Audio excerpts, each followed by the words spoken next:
जय संविधान, जय भीम, महात्मा गांधी की जय, गोडसे मुर्दाबाद। देखिए एकनाथ शिंदे जी, जो आप कर रहे हैं, कल मैंने अपने वीडियो में चर्चा की थी कि जो आपकी स्ट्रेटजी है वो स्ट्रेटजी बिल्कुल सही लाइन पे है और आपने कमजोर नस को पकड़ लिया है। जिस प्रकार से भारतीय जनता पार्टी ने विपक्षी नेताओं को और विपक्षी दलों को निपटाया है, पूरे भारतवर्ष में हर राज्य के अंदर निपटाया है, तो जो आप कर रहे हैं मैं उसका समर्थन करता हूं। मैं चाहता हूं कि आप ऐसे ही करें। एआईडीएमके तमिलनाडु के अंदर हो, बीआरएस तेलंगाना के अंदर हो, आंध्र प्रदेश की स्थिति हो, बिहार का हो, अकाली दल पंजाब का हो, इंडियन नेशनल लोक दल हरियाणा में हो, पीडीपी कश्मीर में हो, भारतीय जनता पार्टी ने किसी को छोड़ा नहीं। तो मेरे ख्याल से आपको भी नहीं छोड़ना चाहिए। जैसे आपको पता ही होगा कि भगवान कृष्ण ने जब कहा था, जब अर्जुन ने उनसे पूछा था कि ये जो सामने खड़े हुए लोग हैं, ये तो मेरे पितामह हैं, मेरे चाचा हैं, मेरे भाई हैं, मैं इन पे कैसे आक्रमण करूं? तो भगवान कृष्ण ने जो अर्जुन से कहा था, कृपा करके उसको याद कीजिए। भगवान कृष्ण ने कहा था कि ये लोग जो हैं, जो सामने खड़े हुए हैं, ये अधर्म का प्रतीक है। ये जब द्रौपदी का चीरहरण हो रहा था उस समय चुपचाप खड़े थे, इसलिए इनका समाप्त हो जाना, इनको खत्म कर देना ही धर्म है। और मैं तुम्हें आदेश देता हूं कि तुम इनको खत्म करो। और आप जानते हैं भगवान कृष्ण ने जितने भी धनुर्धर, जितने भी वीर पराक्रमी कौरव पक्ष के मारे थे, वो सब एक प्रकार से जो उस समय के नियम थे उनके उल्लंघन से मारे थे, लेकिन धर्म की रक्षा करने के लिए मारे थे। तो एकनाथ शिंदे जी, जिस प्रकार से भारतीय जनता पार्टी ने सारे क्षेत्रीय दलों को हर प्रदेश से निपटाया, अब उनकी नजर महाराष्ट्र के अंदर थी। जब वो महाराष्ट्र के अंदर घुसे थे तो बाला साहब ठाकरे के शरण में घुसे थे, और बाला साहब ठाकरे ने भी गलती की थी, जो गलती प्रकाश सिंह बादल ने की थी, जो गलती हरियाणा के अंदर चौटाला साहब ने की थी, जो गलती उड़ीसा के अंदर पटनायक साहब ने की थी, जो गलती हर प्रदेश के अंदर अब नीतीश कुमार कर रहे हैं, चंद्रबाबू नायडू कर रहे हैं। समझदार लोग हैं, क्यों कर रहे हैं ये तो वही जानते होंगे, मैं नहीं समझ पा रहा कि वो ऐसी गलती क्यों कर रहा है। लेकिन एकनाथ शिंदे जी, आपको पता है कि किस प्रकार से बाला साहब ठाकरे की विरासत को विभाजित किया गया और आपको प्रलोभन देके उद्धव ठाकरे से तोड़ा गया, और अजीत पवार को शरद पवार से तोड़ा गया। तो ये मानी बात है, आप भी जानते हैं, आप तो राजनीति में हैं, मैं तो केवल एक शिक्षक हूं। आपको पता है कि अगला नंबर आपका है, अजीत पवार का है, नीतीश कुमार का है और चंद्रबाबू नायडू का है। तो इस समय जो आप कर रहे हैं, मैं पूरी तरह से आपके साथ हूं, क्योंकि आप धर्म की लड़ाई लड़ रहे हैं, आप अधर्म के विरुद्ध लड़ रहे हैं। तो भगवान श्री कृष्ण ने जो कहा था, आप उसका पालन कर रहे हैं। अब आपका जो अभी तक मेरे को समझ में आया था खेल जो आप कर रहे हैं, शतरंज की चाल चल रहे हैं, शहमात की चाल चल रहे हैं, अभी तक मुझे समझ में आया था कि आपने भारतीय जनता पार्टी को यह संदेश दे दिया है, हेडक्वार्टर को, क्योंकि कोई इस बात की कल्पना नहीं कर सकता कि आज के शासन तंत्र में अमित शाह जी कोई मीटिंग बुलाएं और उसमें कोई व्यक्ति, एक क्षेत्रीय दल का नेता ना आए और अपने गांव चला जाए जहां पे नेटवर्क नहीं आती है, एक सीधा संदेश दे कि आई डोंट केयर। इसका मतलब यह है कि आपके आस्तीन में कुछ ऐसे राज हैं, और मैं समझ सकता हूं कि आपके आस्तीन में क्या राज है, क्योंकि आप प्रदेश के मुख्यमंत्री पिछले 2.5 साल से रहे हैं। तो जो मैंने पहले भी निवेदन किया था, मुझे ऐसा लगता है कि आपने उनके सामने बिल्कुल स्पष्ट बताया, क्योंकि देखिए ये बात सबसे छिपी हुई नहीं है। आरएसएस चाहता है, मोहन भागवत जी चाहते हैं, राष्ट्रीय स्वयंसेवक संघ चाहता है कि महाराष्ट्र का अगला मुख्यमंत्री एक ब्राह्मण हो, जबकि वहां ब्राह्मणों की जो आबादी है 2-3% से ज्यादा नहीं है महाराष्ट्र के अंदर। और आप जानते ही हैं कि वहां पे छत्रपति शिवाजी को गद्दी पे बिठाने के लिए वहां के ब्राह्मणों ने उनका विरोध किया था कि ये कैसे गद्दी पे बैठ सकते हैं, हम इनकी पूजा नहीं कराएंगे। तो वहां पे मराठों और ब्राह्मणों के बीच में मतभेद है, और देवेंद्र फडणवीस और नितिन गडकरी दोनों ब्राह्मण हैं। तो आरएसएस ये चाहता है कि देवेंद्र फडणवीस को मुख्यमंत्री बनाया जाए, एक ब्राह्मण मुख्यमंत्री बने। और आप जानते हैं, क्योंकि आप एकनाथ शिंदे जी आप मराठा हैं, और मराठाओं ने काफी वोट आपको दिया है, मतलब ईमानदारी का वोट दिया है। बाकी तो Rajiv Kumar ji EVM addition deletion और ये सारी चीजों से हुआ है, लेकिन आपको भी लोग एक अच्छा मराठा लीडर मांगते हैं और उद्धव ठाकरे के समकक्षी आपको मानते हैं।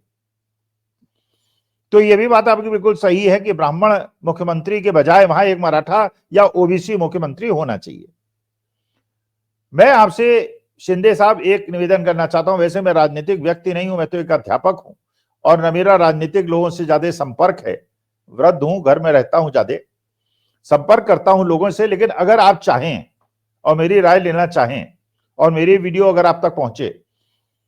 तो मैं आपसे ये निवेदन करना चाहता हूं कि आप मुख्यमंत्री महाराष्ट्र का पद छोड़िए, आप चाहें तो देश के प्रधानमंत्री बन सकते हैं। और अगर आप अपने ताश के पत्तों को सही ढंग से खेलेंगे तो गुजरात लॉबी के सामने इसके अलावा कोई विकल्प नहीं बचेगा कि आपको देश का प्रधानमंत्री बना दें। और ये जो विकल्प मैं सौंप रहा हूं आपको शिंदे साहब, ये बाकी लोगों के लिए भी उपलब्ध है, वो सारे क्षेत्रीय दलों के लिए भी उपलब्ध है जो भारतीय जनता पार्टी के साथ मिलकर चुनाव लड़े और जो उस प्रदेश के मुख्यमंत्री रहे हैं। जैसे नीतीश कुमार बिहार के मुख्यमंत्री भी रहे हैं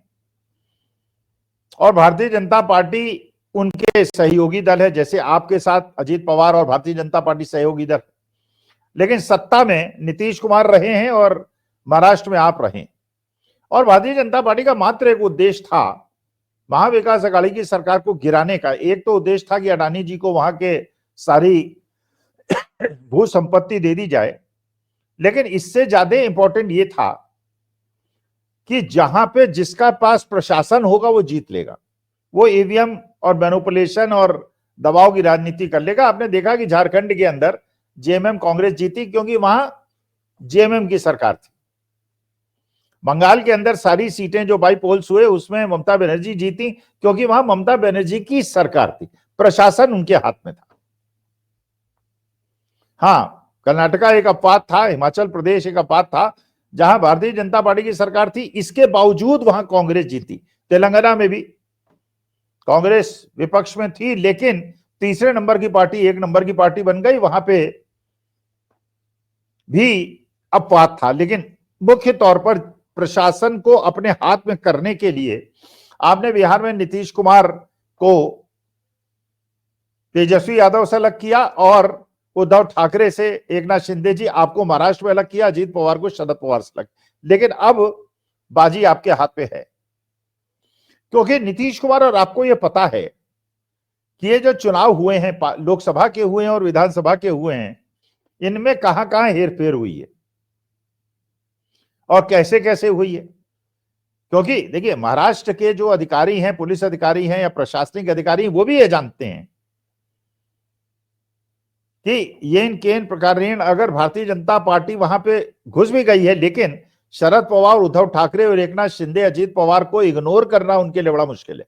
तो they will keep you all in right humour. और आपके लोग हैं प्रशासन में और सारी चीजें आपको पता है, महाराष्ट्र इलेक्शन में जो हुआ है असेंबली में और जो पार्लियामेंट में हुआ है। और ये आज एक दुखती हुई रग है भारतीय जनता पार्टी की, मुख्य चुनाव आयुक्त राजीव कुमार जी की, क्योंकि आप जानते ही हैं कि इसी दबाव में आके जो आपने ये पासा फेंका है, अभी तक वो चुनाव आयोग जो विपक्षी दलों को मिलने का समय नहीं दे रहा था, उसने 3 दिसंबर को कांग्रेस के प्रतिनिधिमंडल को मिलने का समय दिया है। इसका मतलब दबाव में वो है। सोशल मीडिया के अंदर जो चर्चा हो रही है, विपक्षी दलों में जो चर्चा हो रही है, वो चुनाव आयोग देख रहा है। वो देख रहा है कि दबाव बढ़ रहा है और ये दबाव अगर अधिक बढ़ा तो न केवल भारतीय जनता पार्टी बल्कि उनके लिए भी समस्या क्रिएट हो जाएगी। क्योंकि विपक्षी दल 3 दिसंबर को जो सबसे पहली मांग रखने वाले हैं, जो मुझे लगता है रखेंगे, मेरा उनसे कोई संपर्क नहीं है, लेकिन मुझे लगता है जो रखेंगे, वो कहेंगे कि साहब अगर आप कहते हैं कि चुनाव बिल्कुल निष्पक्ष हुए हैं, तो 70C फॉर्म तो आपके हर पोलिंग बूथ के आपके पास हैं, जिसमें हर पीठासीन अधिकारी का और वहां चुनाव में जो विपक्षी दल और सत्ता पक्ष के लोग मौजूद थे उनके भी दस्तखत हैं। उनको अपलोड कर दीजिए या हमें दिखा दीजिए, आप कोर्ट को दिखा दीजिए। और अगर 17C में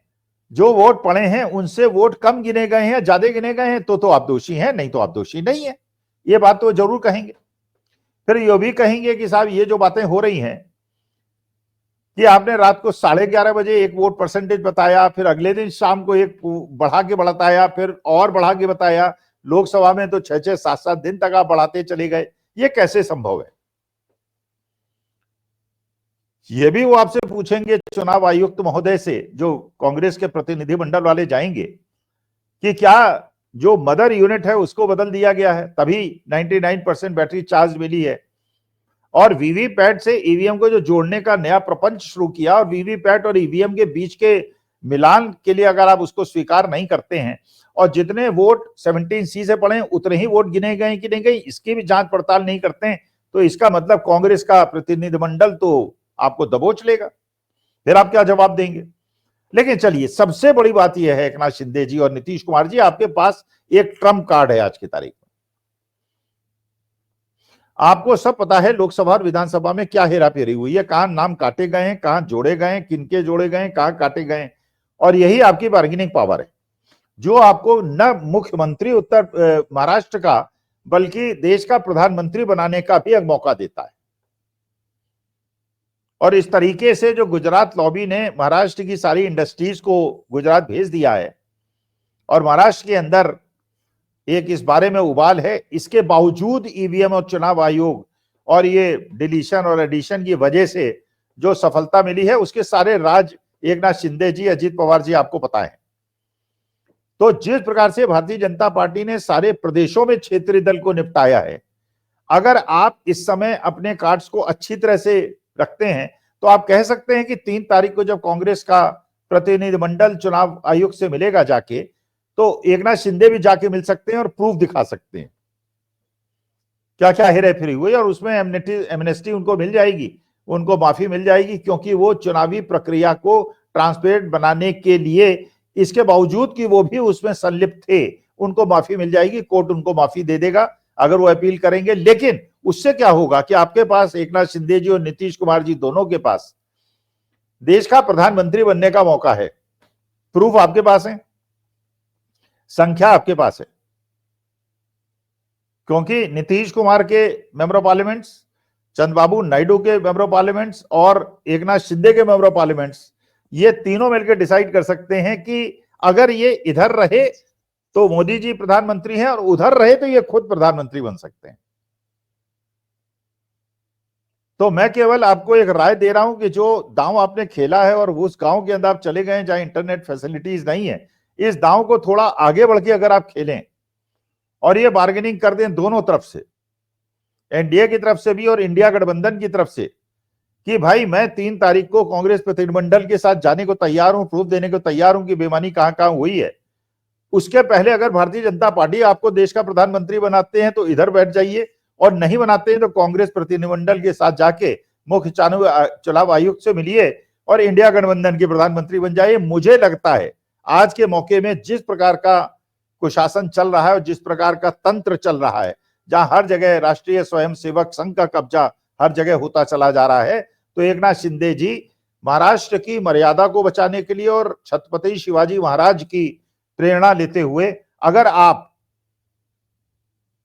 ये दांव फेंकेंगे तो शरद पवार भी आपका साथ देंगे, जो अवार्ड साहब ने आपसे मिलके शायद ये बात की होगी, शायद इसलिए कह रहा हूं, मुझे नहीं पता आपकी उनसे क्या बात हुई है, और अजीत पवार भी आपके साथ आ जाएंगे, जिनके पास एक मेंबर पार्लियामेंट है। कांग्रेस के लोग भी सारा आपका साथ दे देंगे, क्योंकि उनको इस समय पूरे देश के ज्यादातर लोगों को और विपक्षी दलों को और सत्ता पक्ष के भी बहुत सारे लोगों को इस समय जो परेशानी है वो गुजरात लॉबी से। तो आप दोनों जने अगर अपने कार्ड अच्छे खेले और चंद्रबाबू नायडू को केवल अपने प्रदेश के लिए इंडस्ट्रियल डेवलपमेंट के लिए केंद्र से पैसा चाहिए तो वो प्रधानमंत्री बनने में इच्छुक भी नहीं है, वो तो चीफ मिनिस्टर बने रहने के